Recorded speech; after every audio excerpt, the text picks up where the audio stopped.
The Hangman by Maurice Ogden. Into our town the hangman came, smelling of gold and blood and flame. He paced our bricks with a diffident air, and paced his frame on the courthouse square. The scaffold stood by the courthouse side, only as wide as the door was wide, a frame as tall, a little more, than the capping sill of the courthouse door. And we wondered, whenever we had the time, who the criminal, what the crime. That hangman judged with the yellow twist of knotted hemp in his busy fist.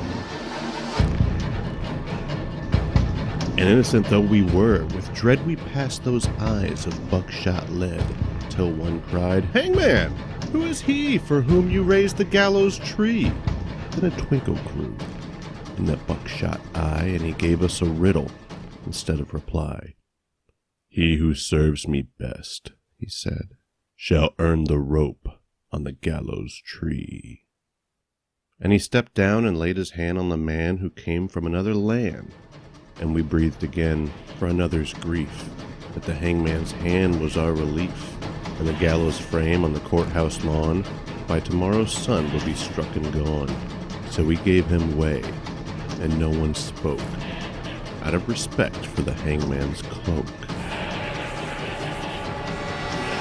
Next day's sun looked mildly down on the roof and street in our quiet town, and stark and black in the morning air, the gallows tree on the courthouse square. And the hangman stood at his usual stand with the yellow hemp in his busy hand, with his buckshot eye and his jaw like a pike, and his air so knowing and businesslike.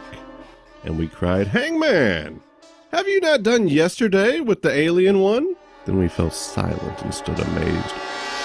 Oh, not for him was the gallows raised. He laughed a laugh as he looked at us. "Did you think I'd gone to all this fuss to hang one man? That's the thing I do to stretch the rope when the rope is new." Then one cried, "Murderer!" One cried, "Shame!"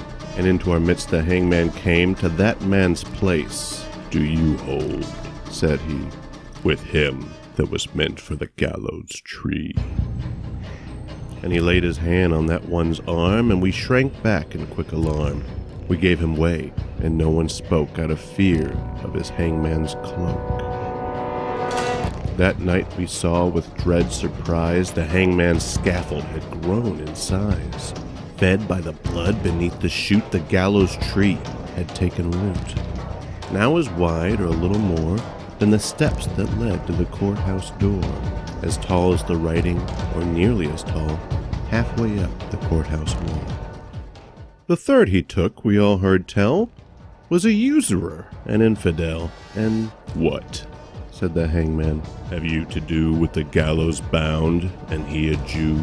And we cried out, "Is this the one who has served you well and faithfully?"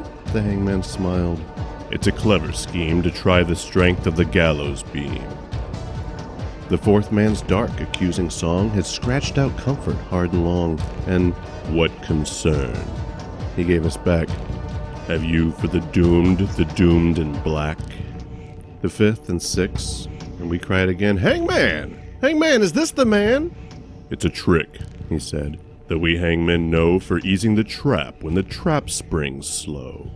And so we ceased and asked no more, as the hangman tallied his bloody score. And sun by sun, and night by night, the gallows grew to monstrous height. The wings of the scaffold opened wide till they covered the square. From side to side, the monster crossbeam, looking down, cast its shadow across the town. Then through the town the hangman came and called in the empty streets my name. And I looked at the gallows soaring tall and thought, there is no one left for hang. And so he calls to me to help pull down the gallows tree.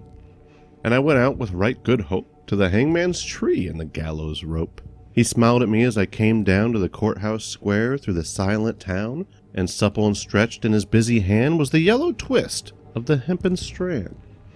And he whistled his tune as he tried the trap, and it sprang down with a ready snap, and then with a smile of awful command, he laid out his hand upon my hand. "You tricked me, hangman," I shouted then, "that your scaffold was built for other men, and I no henchman of yours," I cried. You lied to me, Hangman, fully lied. Then a twinkle grew in his buckshot eye. Lied to you, tricked you, he said. Not I. For I answered straight and told you true. The scaffold was raised for none but you. For who has served me more faithfully than you with your coward's hope, he said. And where are the others that might have stood side by your side in the common good? Dead, I whispered, and amiably murdered. The hangman corrected me. First the alien, then the Jew. I did no more than you let me do. Beneath the beam that blocked the sky, none had stood so alone as I, and the hangman strapped me, and no voice there cried stay for me in the empty square.